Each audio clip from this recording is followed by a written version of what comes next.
Good morning, students. I want to explain you one situation. Try to understand. Okay.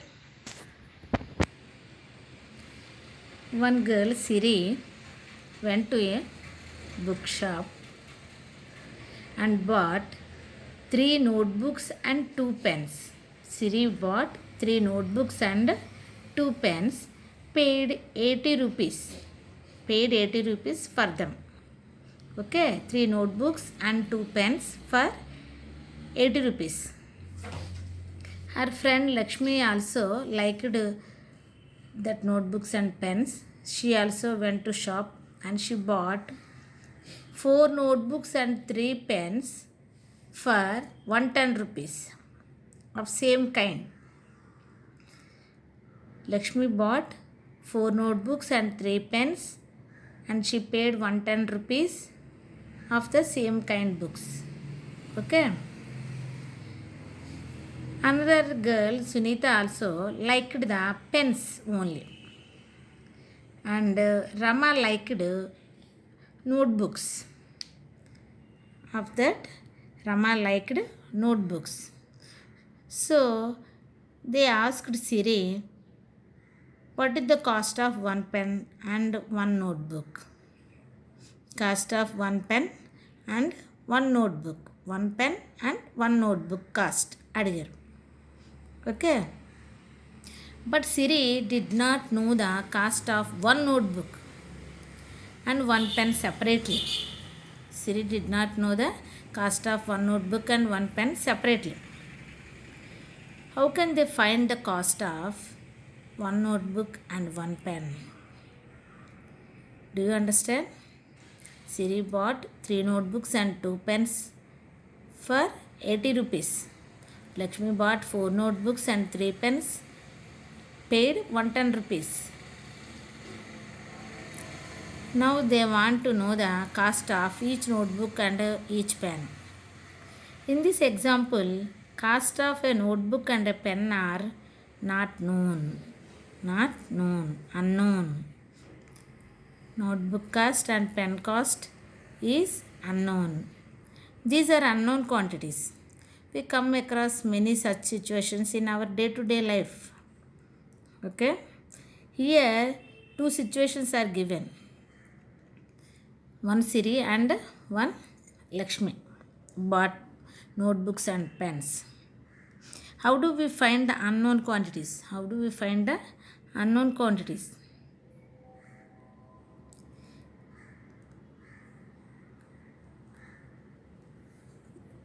Sunita tried to guess like this. Siri's situation is 3 notebooks plus 2 pens equal to 80 rupees like this. Sunita tried to guess cost of pen and cost of notebook. If Sunita guess 1 pen equal to 10 rupees, for 2 pens, each pen is 10 rupees, so 2 pens cost is 20 rupees. Out of total 80 rupees, for pens 20 rupees over. 80 రూపీస్లో 20 rupees పెన్కి పోతే remaining amount ఏంటి? Notebooks. 80లో 20 తీసి subtraction చేస్తే 60 rupees. 60 rupees ఏంటనమాట? 3 notebooks. 3 notebooks cost is 60 rupees. So 1 notebook ఎంత ఉంటుంది? 60/3 20 రూపీస్. అంటే సునీత్ ఏముంటుంది గెస్ చేసింది? 1 పెన్ 10 రూపీస్, 1 నోట్బుక్ 20 రూపీస్ అని గెస్ చేసింది. ఓకే, సునీత్ థింకింగ్ ఇలా ఉంది. అయితే ఇంకొకరు Rama tried to guess like this. If notebook 25 rupees, 3 books cost is 325 75 rupees.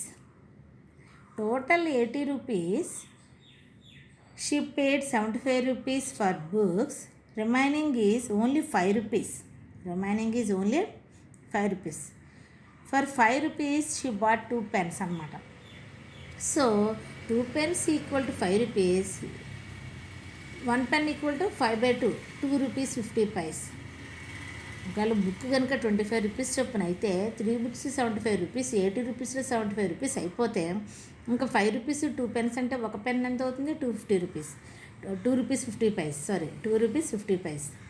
అంటే అక్కడ బుక్ కాస్ట్ ఏమో ₹25, పెన్ కాస్ట్ ఏమో ₹2.50. అలా అయితే ఆ ₹80 సిచ్యువేషన్కి సరిపోతుంది. అంటే రమ ఇంకోలా ట్రై చేసింది, సునీత ఒకలా ట్రై చేసింది, నువ్వు ఇంకొకలా ట్రై చేయొచ్చు. సపోజ్ బుక్ కాస్ట్ ₹16 అన్నారు అనుకోండి. బుక్ కాస్ట్ 16, 3 బుక్స్ కాబట్టి ఏమవుతుంది, 3 16 ₹48. అంటే ఈ బుక్స్కే ₹48 ₹80లో అయిపోయింది అనుకోండి. అంటే ఏమన్నా 80 - 48 తీసేస్తే ఎంత మిగులుతుంది, ₹32. అప్పుడు 2 పెన్స్ ఎంత అనమాట, ₹32. అంటే ఒక పెన్ ఎంత అవుతుంది, 32/2 అంటే ₹16. అంటే పెన్ ఎంత వచ్చింది, ₹16. బుక్ కూడా ₹16. బుక్ ₹16, 3 బుక్స్ 3 16 48, పెన్ కూడా 16, 2 పెన్స్ 2 16 32, టోటల్ 48 32 ₹8 సరిపోయింది. అంటే ఏంటి వచ్చింది ఈ సిచ్యువేషన్లో, నోట్బుక్ ₹16, పెన్ కూడా ₹16. అంటే ఒక ఈక్వేషనే ఒక సిచ్యువేషనే ఉంటే కనుక ఆన్సరు మనకి చాలా పాజిబుల్ ఆన్సర్ వాల్యూస్ వస్తాయన్నమాట, ఒక సిచ్యువేషన్నే తీసుకుంటే.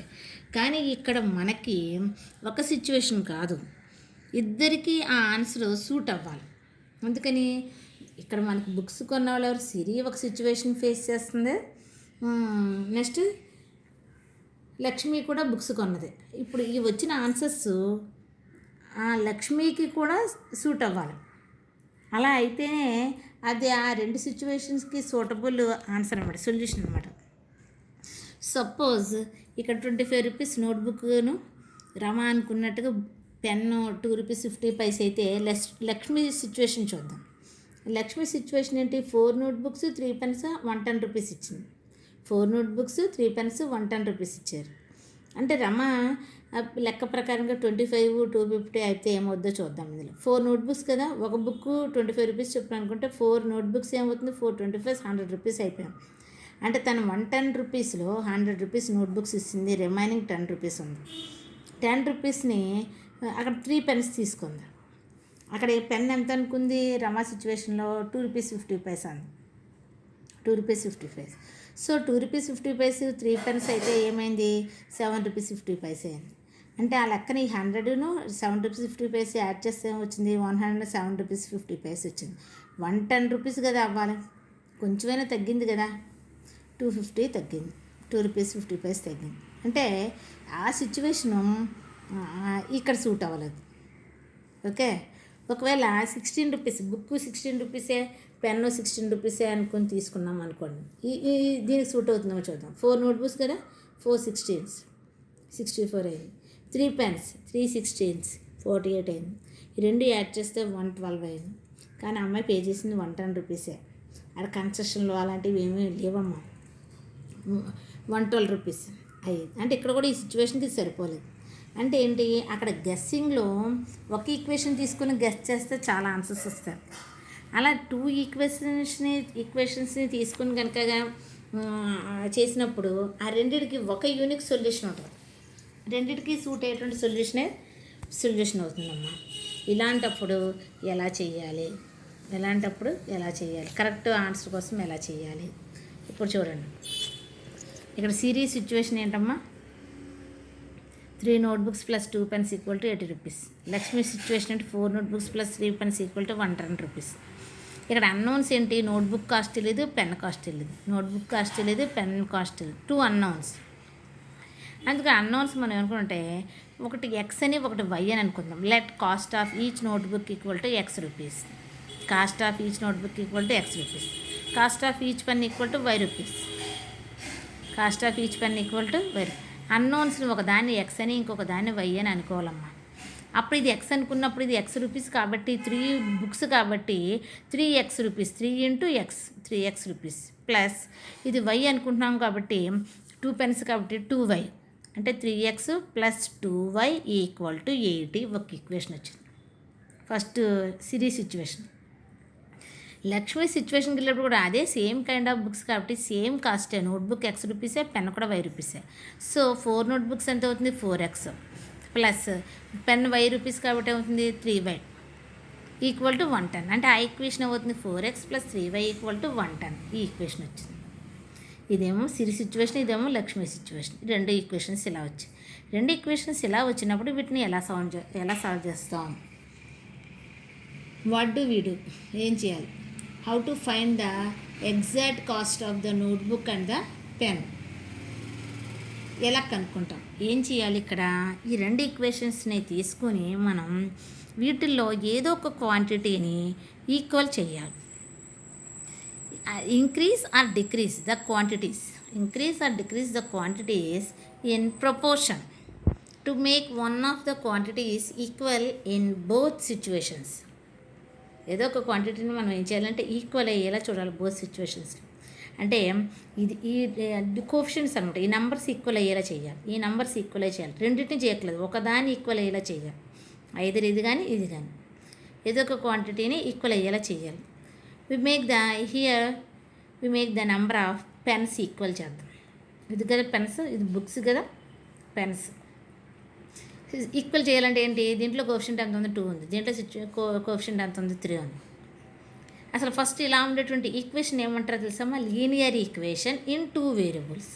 ఈక్వల్ సైన్ ఉంది కాబట్టి ఈ ఈక్వేషను 2 వేరియబుల్స్, 2 అక్షరాలు ఉన్నాయి కాబట్టి ఇక్కడ వీటిని వేరియబుల్స్ అంటాం. అక్షరాలు 2 వేరియబుల్స్ ఉన్నాయి, ఈక్వల్ సైన్ ఉంది ఈక్వేషను, 2 వేరియబుల్స్. నెక్స్ట్ ఈ అక్షరాలకు ఉన్నటువంటి డిగ్రీ ఏమీ లేదంటే పైన స్క్వేరో క్యూబో 4 లేదంటే ఏంటి దాని వాల్యూ డిగ్రీ 1 అలా ఉంటే కనుక లీనియర్ ఈక్వేషన్ అంటారు. ఏమంటారు? Linear equation. సో ఇక్కడ ఇది ఏంటంటే లీనియర్ ఈక్వేషన్ అంటారు. ఇదొక లీనియర్ ఈక్వేషన్, ఇదొక లీనియర్ ఈక్వేషన్. 2 లీనియర్ ఈక్వేషన్స్ ఉన్నాయి అంటే కనుక మనం ఆ వేరియబుల్స్ అన్నౌన్స్ వాల్యూస్ని ఫైండ్ అవుట్ చేయగలం. ఒక ఈక్వేషన్తో అయితే కనుక సొల్యూషన్స్ మినీ వస్తాయి. 2 ఈక్వేషన్స్ కనుక మనం సాల్వ్ చేస్తే కనుక యూనిక్ సొల్యూషన్ వస్తుంది. అప్పుడు మనం ఆ అన్నోన్స్ వాల్యూస్ ఫైండ్ అవుట్ చేయొచ్చు అనమాట. సో ఏం చేస్తామంటే ఇక్కడ ఉన్నటువంటి కోఎఫిషియంట్స్ని తీసుకొని వీటిని ఈక్వల్ చేస్తాం అనమాట. అంటే నేను సింపుల్గా చిన్న నెంబర్లు కాబట్టి వీటికంటే వీటిని సింపుల్ చేయాలి, వీటిని ఈక్వల్ చేయాలని చూస్తున్నాను. అంటే ఏం చేయాలి? ఇందులో ఉన్నటువంటి నెంబర్తో దీన్ని, దీనిలో ఉన్న నెంబర్తో దీన్ని మల్టిప్లై చేయాలి. అంటే ఈ ఈక్వేషన్లో 2 ఉంది. సో ఈ y యొక్క కోఎఫిషియంట్స్ ఇక్కడ 2, 3 కాబట్టి 2 ఉన్నటువంటి నెంబర్ని 3తో, అంటే 3 ఉన్న నెంబర్ని 2తో మల్టిప్లై, అంటే ఒక్కదాన్ని మల్టిప్లై చేయడం కాదు. ఇప్పుడు దీన్ని 3తో మల్టిప్లై చేయాలంటే ఈక్వేషన్ అంతటిని 3తో మల్టిప్లై చేయాలి, ఈక్వేషన్ అంతటిని 2తో మల్టిప్లై చేయాలి. అందుకే ఏం చేస్తున్నాను? ఈ ఫస్ట్ ఈక్వేషన్ని ఇంటూ 3 అంటున్నాను, రాసాను ఇంటూ 3 అని. అంటే 3తో ఈ మొత్తం ఈక్వేషన్ అంతా కూడా ఇంటూ చేస్తున్నానమ్మా. ఈక్వల్ మరి ఇటుపక్క 3తో మల్టిప్లై చేసిన ఇటుపక్క దాన్ని కూడా ఏం చేయాలి? 3తో మల్టిప్లై చేయాలి. అదేవిధంగా ఈ సెకండ్ ఈక్వేషన్ ఏం చేస్తానంటే 2తో మల్టిప్లై చేస్తాను, 2 × 2 అనమాట. అప్పుడు ఏం చేయాలి? దీన్ని 2 × అని చేస్తాం. ఈక్వల్ టు ఇది ఏం చేయాలి? 110 × 2 చేయాలి. ఇప్పుడు చేస్తే ఇది ఏమొస్తుంది? 3 3 6x, 3 3 9x plus 3 2 6y equal to ఇక్కడ 3 80s కదా 240. అదేవిధంగా ఈక్వేషన్ అంతటిని 2తో మల్టిప్లై చేస్తే ఏమొస్తుంది? ఈ రెండింటినీ మల్టిప్లై చేయాలి, ఇలా మల్టిప్లై చేయాలి. 2 4s 8x plus 2 3 6y equal to 2 110s 220 వచ్చింది. ఇప్పుడు మీరు అప్పుడు అబ్జర్వ్ చేస్తే if you observe here y coefficients are equal. Okay, so if you subtract these 2 equations, subtraction చేస్తే ఏం చేయాలి? ఆల్జీబ్రా ఎక్స్ప్రెషన్స్లో మనం సబ్ట్రాక్షన్ చేసేటప్పుడు ఏం చేస్తాము? ఆ కోఎఫిషియంట్స్కి ఉన్నటువంటి సైన్ని మనం చేంజ్ చేస్తాం. ప్లస్ ఉంటే మైనస్ అని, మైనస్ ఉంటే ప్లస్ అని. ఇక్కడ ఏ సైన్ లేదంటే ఏమో ప్లస్ ఉంది. సో రెండో ఈక్వేషన్లోనే చేయాలి. ఫస్ట్ ఈక్వేషన్ యాజ్ ఈజ్ ఉంటుంది, రెండో ఈక్వేషన్లో సబ్ట్రాక్షన్లో ఏం చేయాలంటే సైన్ చేంజ్ చేయాలి. ఇది ప్లస్తో ఉంది కూడా మైనస్ చేసాను, ఇది ప్లస్తో ఉంది కూడా మైనస్ చేసాను. ఇక్కడ కూడా ఏ నెంబర్లో ఏ సైన్ లేదంటే ప్లస్తో ఉంది కూడా మైనస్ చేసాను. మొత్తం టోటల్ ఈక్వేషన్ అంతటికి చేంజ్ చేయాలి మరి చేస్తే. ఇక్కడ మొత్తం ఈక్వేషన్ అంతటిని దీన్ని 3తో మల్టిప్లై చేయాల్సి వచ్చినప్పుడు మొత్తం అంతటిని 3తో మల్టిప్లై చేసాం కదా అలాగా. అదేవిధంగా ఇక్కడ 2తో మల్టిప్లై చేయాల్సి వచ్చినప్పుడు మొత్తం అంతా 2తో మల్టిప్లై చేసాం కదా. సేమ్ చేంజ్ చేసినప్పుడు కూడా అంతా సైన్ చేంజ్ చేయాలి. ఇక్కడ చేసి ఇక్కడ మానేయకూడదు, ఇక్కడ కూడా సైన్ చేంజ్ చేయాలి. ఇప్పుడు చూస్తే ఇక్కడ ఏమవుతుంది? ప్లస్ 6y మైనస్ 6y అయింది. మారిన సైన్ చూడాలి, ఇంక ఇది చూడకూడదు. ఈ సైన్ మారిన సైన్ చూడాలి. చూస్తే ఏమైంది? మైనస్ 6y ఉంది. అప్పుడు ఈ ప్లస్ 6y మైనస్ 6y ఏమవుతుంది? మనకి క్యాన్సిల్ అవుతుంది. ఇక్కడ ఏమవుతుంది? 9x మైనస్ 8x రెండు క్యాన్సిల్ తీస్తే ఏమవుతుంది? x వచ్చింది 1x. 9xలోంచి ఒక 8xని తీస్తే ఏమవుతుంది? 1x ఈక్వల్ టు 240 220 తీస్తే ఎంత 20. x ఈక్వల్ టు ఏమొచ్చింది? 20. ఈ 20 వాల్యూని తీసుకుని x 20 వచ్చింది కదా, ఈ వాల్యూని తీసుకుని ఏం చేయాలి, మొదటి ఈక్వేషన్లో x చోట్ల సబ్స్టిట్యూషన్ చేయాలి. మొదటి ఈక్వేషన్ ఫస్ట్ ఈక్వేషన్ దగ్గర వెళ్ళిపోవాలి. మళ్ళీ సబ్స్టిట్యూషన్ చేయడం అంటే మొదటి ఈక్వేషన్ ఇదే కదా, దీంట్లో సిచ్యువేషన్స్ x 20 సబ్స్టిట్యూషన్ చేస్తాం. 320 ప్లస్ 2y, వైకి వాల్యూ తెలుసు, వై ఇలాగే రాయాలి, equal to 80. C20 60 plus 2y equal to 80. 2y equal to 80 minus 60 equal to 20. y equal to 20/2 cancel చేస్తే 10 వచ్చింది. బై 10 వచ్చింది, x 20 వచ్చింది. ఏంటి x అంటే, x is the cost of notebook. Notebook cost 20 rupees. y అంటే ఏంటి, cost of pen equal to 10 rupees. ఇలాగా అమ్మ ఈక్వేషన్ ఫామ్లో రాసుకొని ఇలా సాల్వ్, ఆల్జీబ్రిక్ మెథడ్లో ఇలా సాల్వ్ చేయడానికి ఈ మెథడ్ని ఇలా క్యాన్సిల్ చేసి ఇలా ఎలిమినేట్ చేసే మెథడ్ని ఎలిమినేషన్ మెథడ్ అంటారు. అంటే ఏదో ఒక క్వాంటిటీని ఈక్వల్ చేస్తే వాటిని సబ్ట్రాక్షన్ చేసినప్పుడు లేకపోతే ఎడిషన్ చేయడం ద్వారాను ఒక వేరియబుల్ ఏమవుద్దంటే క్యాన్సిల్ అవుద్ది. ఓన్లీ వన్ వేరియబుల్తోనే ఆన్సర్ వస్తుంది. ఆ వచ్చిన వేరియబుల్ ఆన్సర్ని ఒక ఈక్వేషన్లో మళ్ళీ అగైన్ సబ్స్టిట్యూషన్, ఈ రెండిట్లో ఏదో ఒక ఈక్వేషన్లో సబ్స్టిట్యూషన్ చేయొచ్చు. సపోజ్ ఇలా క్యాన్సిల్ వచ్చింది, x y variables, x equal to answer వచ్చేసింది. ఆ ఎక్స్ ఆన్సర్ని తీసుకెళ్ళి ఆ ఈక్వేషన్లో, ఈ ఈక్వేషన్లో కానీ ఏదో ఒక ఈక్వేషన్లో ఆ ఎక్స్ వస్తే ఎక్స్ ప్లేస్లో పెట్టుకోవాలి. ఒకవేళ వై ఈక్వల్ టు ఆన్సర్ వచ్చింది అనుకోండి, వై ప్లేస్లో పట్టుకెళ్ళి పెట్టుకోవాలి, సబ్స్టిట్యూషన్ చేయాలి. చేసినప్పుడు ఏమవుతుంది, ఆ వాల్యూ పెట్టడం వల్ల ఇంకొక వన్ వేరియబులే మిగులుతుంది అందులో. అప్పుడు ఆ వేరియబుల్కి కూడా ఆన్సర్ వస్తుంది అన్నమాట.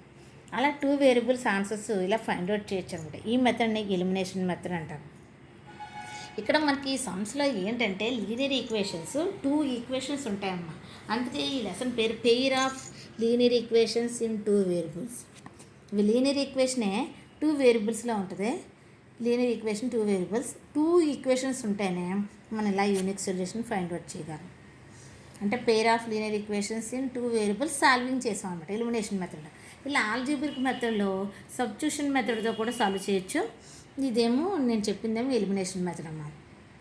అలాగే గ్రాఫికల్ వేలో కూడా దీన్ని సాల్వ్ చేయొచ్చు. Okay, thank you. I hope you understood. ఈ సమ్నమ్మ ఒకసారి అర్థం చేసుకుని మళ్ళీ ఒక 3 times రాయండి. ఇది ఎక్కడ ఉందో చెప్తాను, మీకు క్వశ్చన్ కూడా ఇస్తాను. Okay, thank you.